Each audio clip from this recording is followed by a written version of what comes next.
Today on The State of Us, from teens to college students, young people are facing numerous challenges: a lack of trust, their location, and mental health.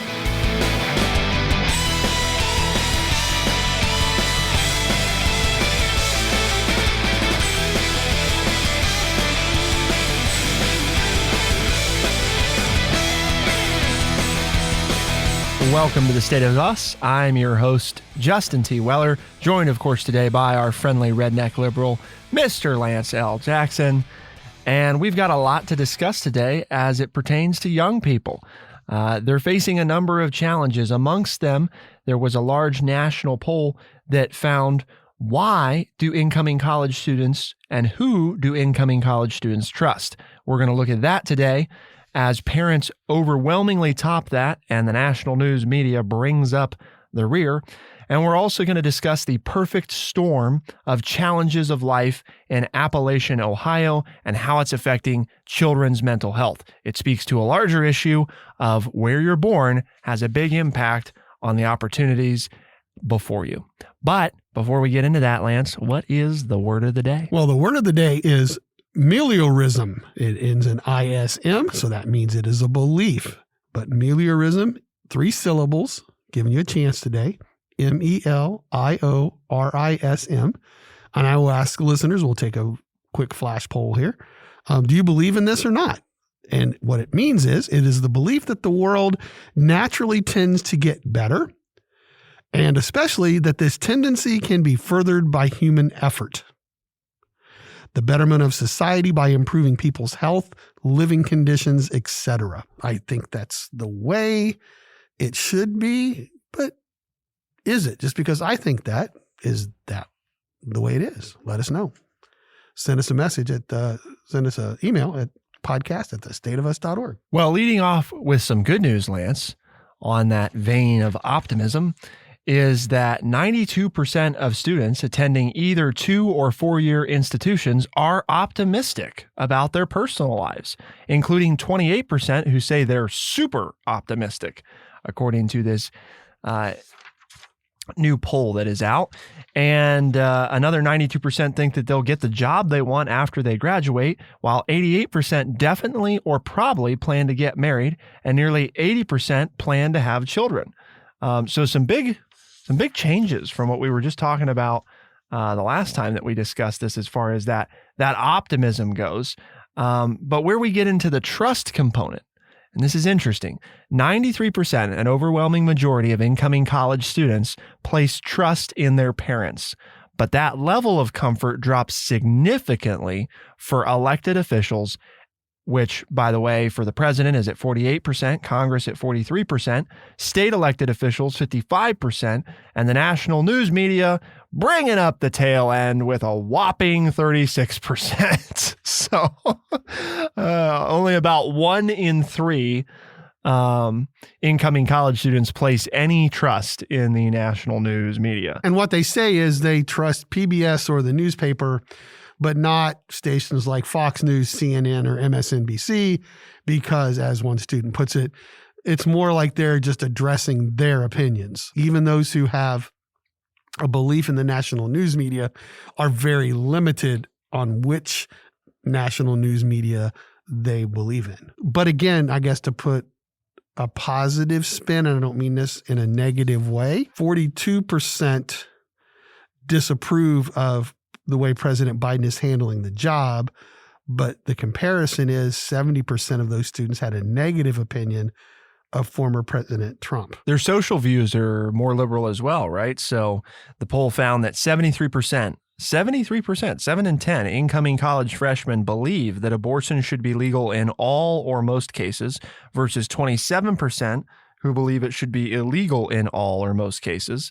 The levels of incoming college freshmen supporting abortion is higher than that of the general adult population. According to a separate NBC poll conducted in August, 54% of American adults believed abortion should be legal in all or most cases. So about 20% higher of incoming freshmen.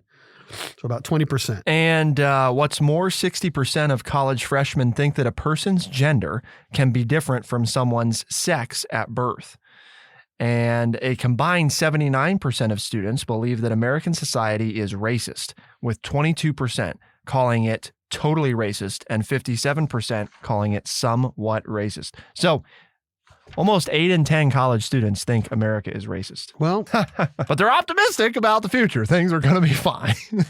again, they don't trust elected officials to get it fixed. They're optimistic about their future, and they think the country is racist. Interesting makeup here of viewpoints by these young people. So are we going to be melioristic, here? I mean, do we still believe that we can improve people, the society, by improving people's health and living conditions? I mean, there are some things here that are optimistic outlooks, but there are some things here that they say obviously need to be fixed. So then if you believe in meliorism, you would say if we can fix those things, right, then life would get even better, even though people are optimistic in a variety of other ways. Should we concentrate on these areas of negativity of young people to try to make them better so life gets better for all of us? That would be the question. Well, and when it comes to, as we talked about, they are optimistic, but there's a caveat to that. The optimism ends at the personal level. So, in other words, they're optimistic about themselves, but less than half of respondents, Lance, 48%, say they're optimistic about the United States. And that scares me, it worries me, and it upsets me.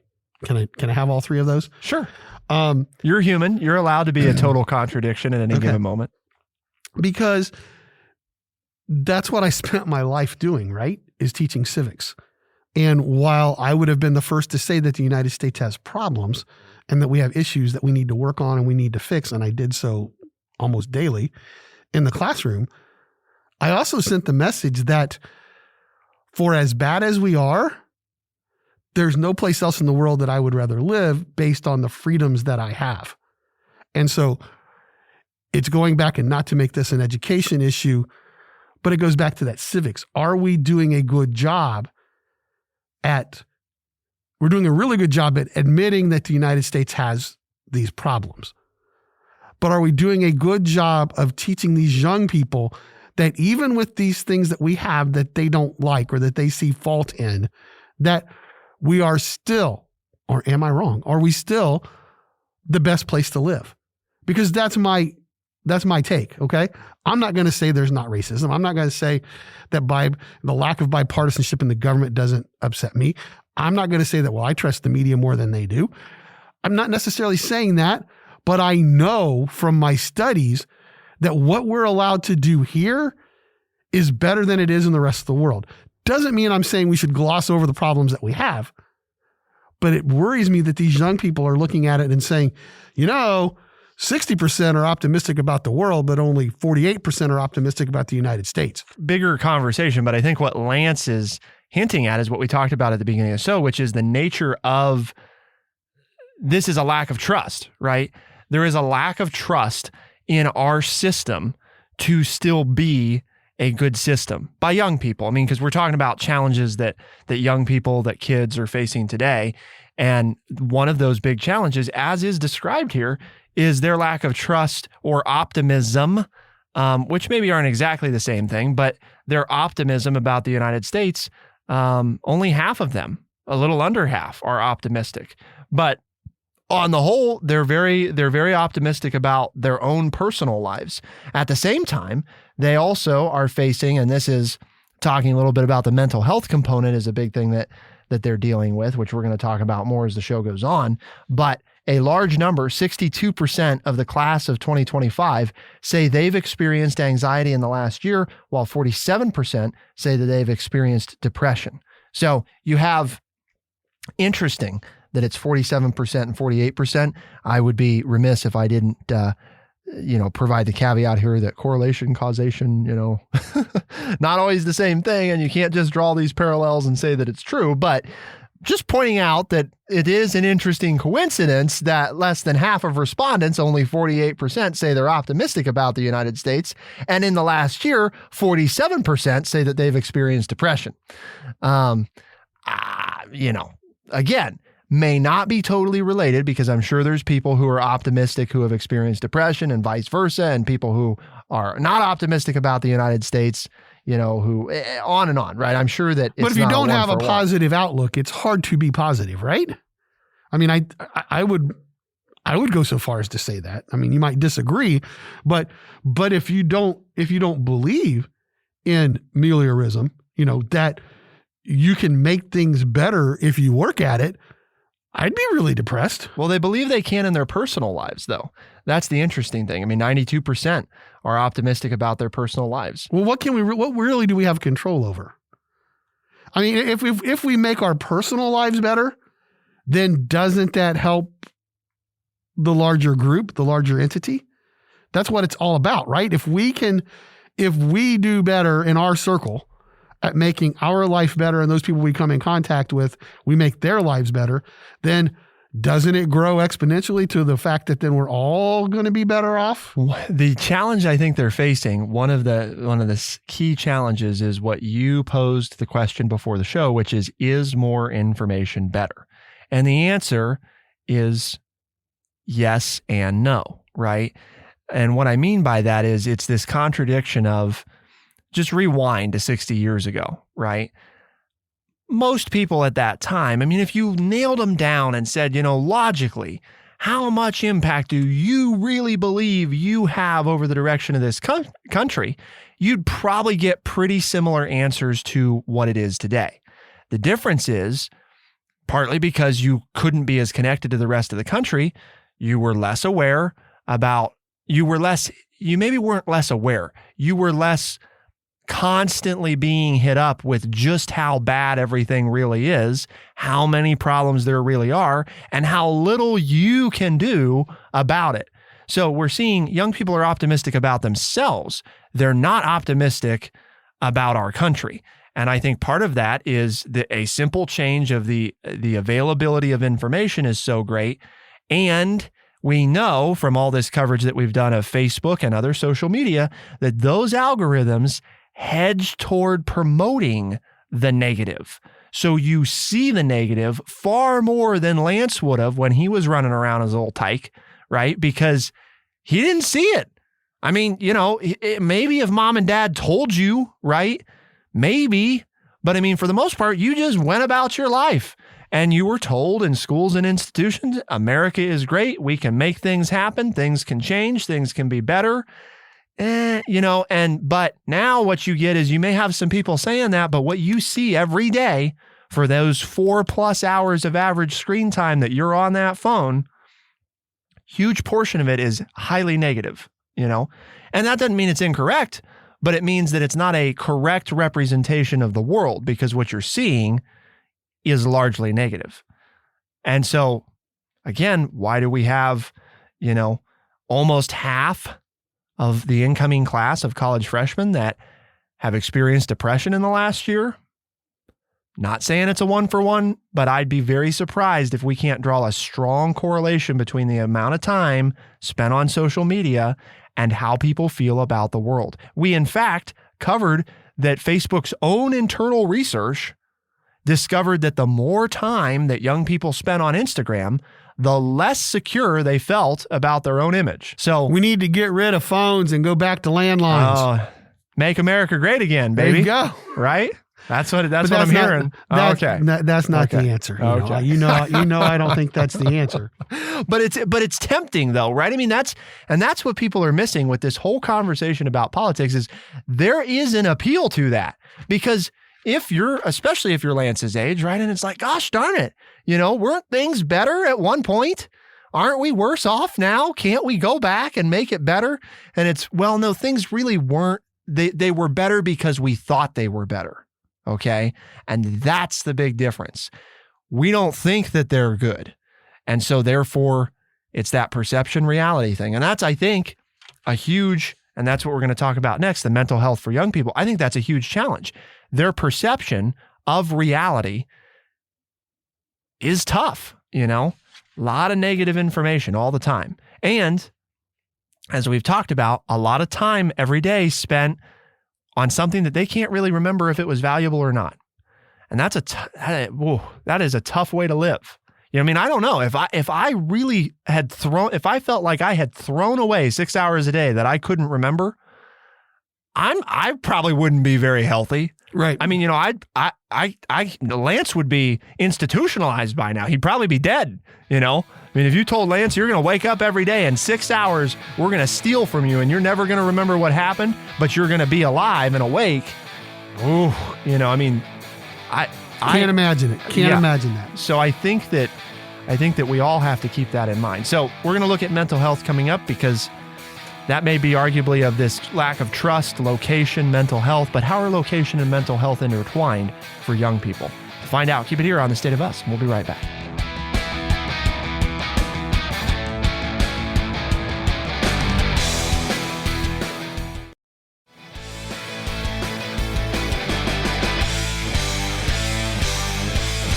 The Perfect Storm, Lance. I think that's a movie, right? It was.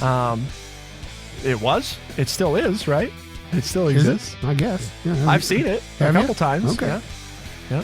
Probably been remade 3 times. Which version did you see? I've seen the original. I don't think they've remade that one, have they? Okay. Maybe. Are you sure you saw the original? Well, I thought it came out because I thought it came out in the 50s. Okay. Well, no, then probably not. But again, I could be correct. But you find that this is the first, and and then you look into it a little bit further, and you're like, oh, they did this in the 20s. Didn't even realize that. Wow. Okay. But that's all right. That's like the don't confuse me with the facts. Just the first time in forever. Mm-hmm. Isn't that I don't think that works, right? For the first time in forever, it can't be the first time in forever. Because then it's not forever anymore. Sorry, sidetrack here into philosophy on The State of Us. The Perfect Storm, the challenges of life in Appalachian, Ohio affect children's mental health. How do they do that, Lance? You were sitting here before the show and you're just like, mark this up, mark this up, mark this up, mark this up. Just going to read the whole thing to us. So what do we have? What do people need to know from this? The takeaway by the author is teenagers are unequipped and not encouraged to address the mental health challenges that they have. Counseling remains taboo even after classmates have overdosed in the school bathroom and several suicide attempts. The idea is if we don't talk about it, it doesn't exist. I think that's huge. Okay. I mean, what do you need to know about it is that it's occurring, and sweeping it under the rug doesn't make the problem go away. The problem just exacerbates. It just gets bigger. Okay. And this is what this article is all about. It's just pointing out that young people are out there crying for help, particularly in rural America where it seems to be worse. In Ohio, for example, the 4 highest counties out of the 88 that are in Ohio, there are 88 counties in Ohio, for those of you who do not know that, didn't have Ohio history in 7th grade like yours truly, that the 4 highest counties are all in Appalachia. They're the 4 poorest regions of the state of Ohio. And then that brings about its own issues. And that is because there aren't a lot of jobs and there's not much income, they have a hard time getting even high school counselors to stay, much less psychiatric counselors to serve the area, because the majority of the patients are on Medicaid and mental health is not paid for. So now here you go. You're on the hamster wheel. Okay. This is the region that has the most problems, but they have the least amount of money. They have the least amount of jobs available. So if somebody wanted to move there, their spouse or significant other, there's no work for them.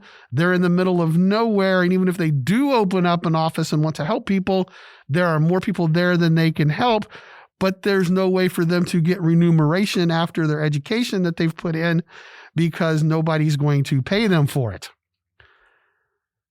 Other than that, everything's fine. Okay?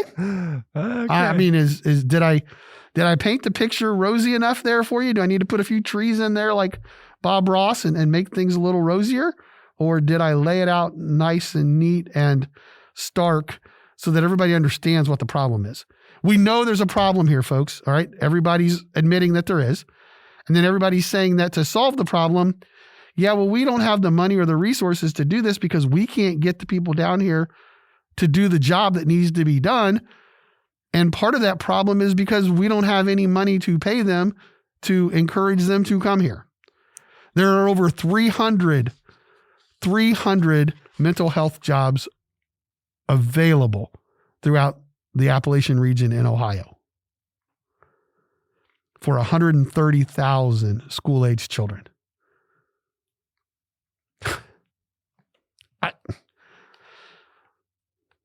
Kind of just across the board, right? We don't have enough truck drivers to get the goods out of the ports to the distribution centers. You know, I mean, it's the same story, except this time we're dealing with human beings. We're not dealing with widgets. We're dealing with human beings, young people, okay? The future of our society who need help, who are put down if they're looking for help because the adults say, we don't even talk about it. And then if they do go searching for help, there are a lack of qualified individuals for them to seek help if they're willing to buck the system, so to say, to go out there and look for help when they're being told they don't need any help, because there aren't enough people willing to take the jobs in these areas because there's no way for them to earn a living in these areas because of the lack of money in these areas and the lack of good health care. So mental health is an issue for young people. And to Lance's point, so why don't we get them the help? Well, here's this is interesting. From the Universal Health Services organization that commissioned a national poll of Americans to gauge their views and perceptions on mental health conditions, nearly all respondents, 96.8%, stated, 96.8% of Americans stated that mental health conditions represent legitimate medical illness and, like chronic physical disorders, can be effectively treated and managed. 94% agreed that they can be effectively treated and managed.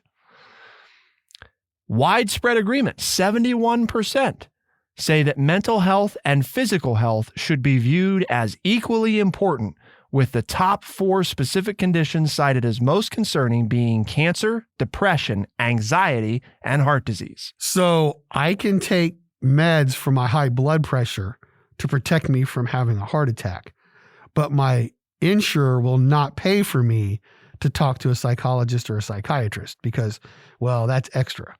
So they'll pay for me to take a drug to keep my blood pressure down, but they won't pay for me to go talk to someone, which would be maybe, according to this, even more helpful to the point that I might not even have high blood pressure because I would get my mental act together with the help of a trained individual to where my stress levels wouldn't be as high. And then I wouldn't have to take the drugs for high blood pressure or for stress or for anxiety, all of which the insurance companies will pay for, but they won't pay for you in many cases to go seek psychological and psychiatric help.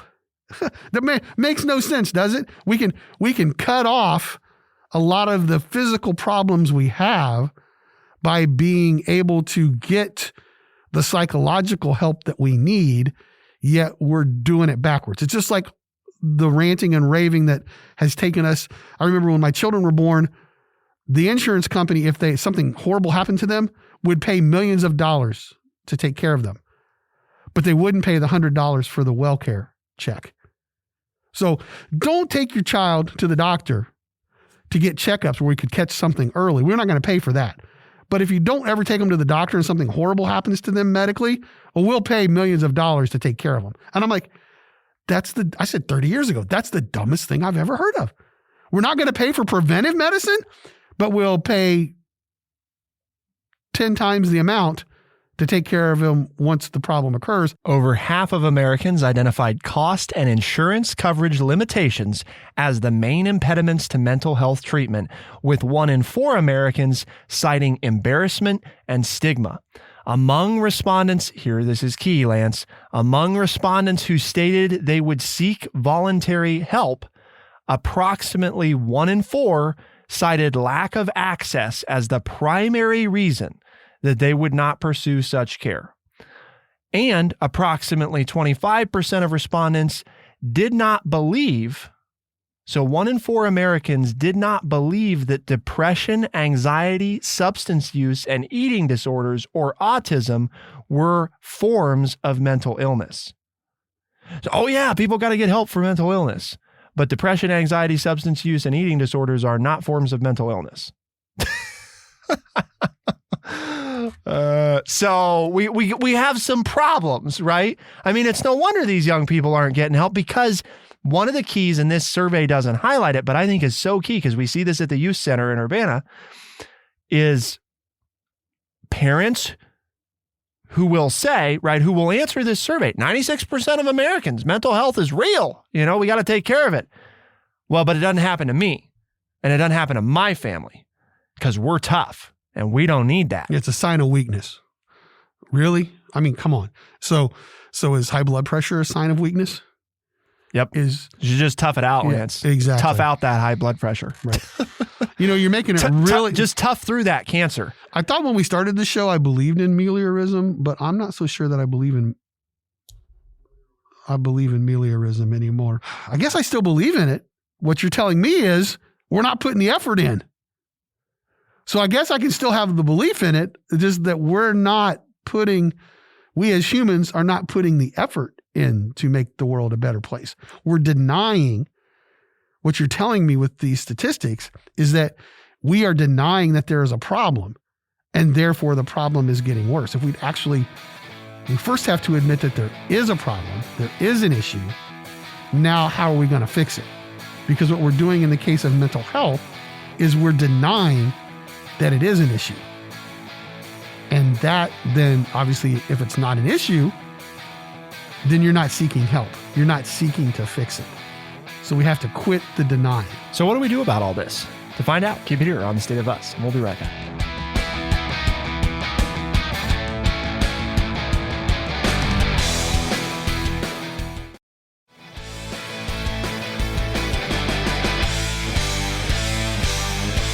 Trust, location, and mental health. They're big obstacles to young people. And we've talked about all three of them so far. The one that we didn't hit on super heavily, but hopefully it was implied through the last segment, is one of the mental health issues is location and access to those services, which disproportionately affects, to no surprise, rural areas. Well, in our article, it says, in the absence of equitable mental health care systems, schools have become the de facto providers for children, but especially in rural counties, including Appalachia. And this is the whole time when, over the last 25 years, the Ohio Supreme Court, so 25 years ago, the Ohio State Supreme Court ruled that Ohio's method for funding public education is unconstitutional. So we've put the care of these children on the backs of the school system, which have been funded unconstitutionally, with the state legislature not doing anything about it for the last quarter of a century, because there are no private mental health care systems in place. But lo and behold, folks, maybe it's not too late, because for the first time in 25 years, there is a new state budget for the schools.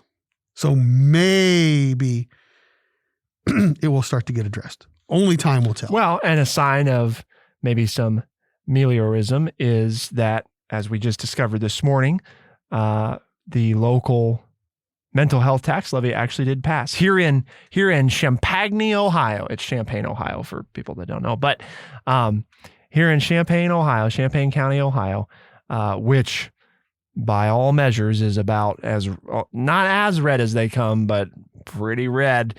We voted yes, and no, that's not a 1-for-1, but that's part of the point, right? And part of what we try to do on the show is break down stigmas, and it's like, obviously people here, the majority of people, understand this to be a real thing, that they out of their pocketbooks know that we have to pay for.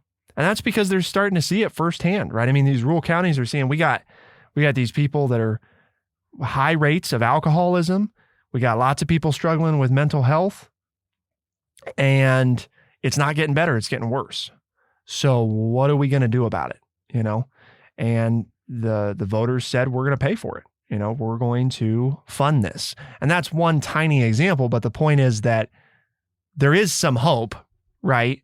Because if we can pass that, and if you guys, our listeners out there, if you knew the history of tax levies in our county, you would find it even more surprising that it succeeded. Because as Lance knows, having been a teacher in the community for 30-ish, 35-ish years, and the poor schools trying to get new schools for about 25 of those 35 years, it was quite the challenge. An uphill battle. But it did get done. But you say, what can we do about it, right? Well, one thing is as we've said, you have to admit that it's real. And you say, so if I'm looking at my teenager or my grandchild, my niece or nephew, well, how would I know? Well, usually, right, something big happens. Like in the case of the anecdotal evidence in this article, the young lady mentioned in this article, her mother died back in 2016 as she entered high school. There's the traumatic event, right? But then what started to happen that should have been put her on everybody's radar was her grades started to slip. She excused herself from class and hid out in the bathroom during classes. And she started to have panic attacks, and she started to miss school because it got harder and harder for her to get out of bed every morning. Telltale signs, folks. Okay. I mean, so again, I'm not saying if your grandchild or your niece or nephew or your child is having those issues right now, that they have a mental health problem, but those are warning signs that you need to be aware of so that you can get them help or that you can get them the treatment that they're needed. And yes, I said treatment because it's no different than me going to the doctor and the doctor adjusting my blood pressure medicine or my cholesterol medicine based on what I've done. And if I eat healthier, then I have to take less. If I've been eating poorly or not exercising, then I have to take some more. And it's the same thing when you're dealing with mental, health. But one bright thing here, if we get broadband internet connections fixed, is that the professionals believe because of the pandemic that telehealth has a permanent place in mental health treatment. But if I can get on my phone and which I carry in my pocket all the time and connect with a doctor who will then talk me through things and is able to meet with me once a week or every other week or once a month, whatever is necessary, and help me so that I sleep better, eat better, interact with my friends better, and get better grades. Hey, I think I've just found a reason why I can support technology, right? Instead of the evils of, as you said, the algorithms, looking at it and losing 6 hours of my day every day and not knowing where I spend it. Now here's a chance where we can use that same device in a positive manner. That is meliorism. So I think the other thing to mention is talking to your child. I think a big thing is if you've never mentioned that you believe mental health is a real issue and that if they're having, problems that you want them to come talk to you about it, they may not know, right? They may assume that you don't think it's a real issue or that you might look at them negatively and see them as a failure. And so I think we can underestimate the value of proactively saying, I don't think anything's necessarily wrong. I just want to make sure that that if you ever do feel like something's wrong or that you're having a hard time or that you're, going through any number of those things that Lance mentioned, you should come let me know because we'll get you help and we'll make it better, and there is an option. Because I think, again, the other thing a lot of kids don't know is they've not been told that you don't have to feel this way, right? That there are options for you to not feel this way. And so they just assume that they're weird or wrong or whatever for feeling the way they do. I'm going to pull a teacher stunt here, and I'm going to wrap this all up. The first thing you said is 93% of incoming college students place trust in whom? Their parents. So if you as the parent are accepting of this, you are the strongest person in the healing process of your child, because 9 out of 10 college freshmen trust their parents more than anybody else. And if they know that they have your support in this, the likelihood of them getting better increases dramatically over whether anybody else believes them or not. That is the power that you have as a parent, that 9 out of 10 students place trust in their parents more than anyone else. And if you are negligent and you drop the ball, then it drops to local elected officials at 66%, the police at 64%, on through. Okay. And they didn't ask here where teachers are, but I will tell you, as a 37-year educator, that yes, I can be effective, but I'm not as effective as a parent. A parent will do more for their child than the best teacher in the world. So, Lance, why are we having this conversation today? What was the goal? The same goal that we have every day, and that is to educate people by providing honest, open, and respectful conversations. And I think we've done it again today. And if you enjoyed the show, share it with others. And if they say, well, I'm glad that you're telling me about this, but I'd like to listen to this on my own, and maybe even go back and listen to some old episodes as I scroll through and find some things that interest me. You say, well, hey, these guys are on Spotify, Overcast, Stitcher, Apple Podcasts, and everywhere podcasts are found. I don't know. I had it said there a few times incorrectly, trying to pronounce it. So I was trying to up that word usage. I think we're close to a tie today. So trying to mount a comeback here from the last 2 or 3 shows where it was a shutout, and embarrassingly was 0 to whatever with Lance leading the way. So see, we went down to a 2-syllable word, and we're 3 back. syllables. Oh, with 3. Well, see there. English language and math. Other than that, you're pretty good. You're pretty strong. Yeah, great for radio host to be. Yeah, I don't know nothing about no English.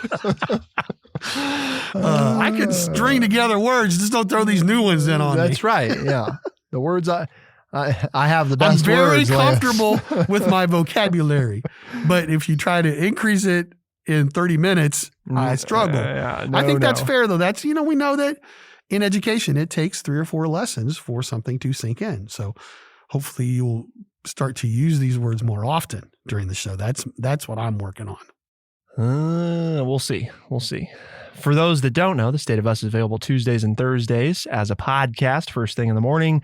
And then we can be heard in select talk radio, AM and FM radio station markets around the country. For The State of Us on True Chat in Urbana, Ohio, I'm Justin T. Weller. I'm Lance Jackson. Special thanks to our producer, Bradley Bush. Thank you all, our audience, for tuning in. We'll see you next time. Be the change.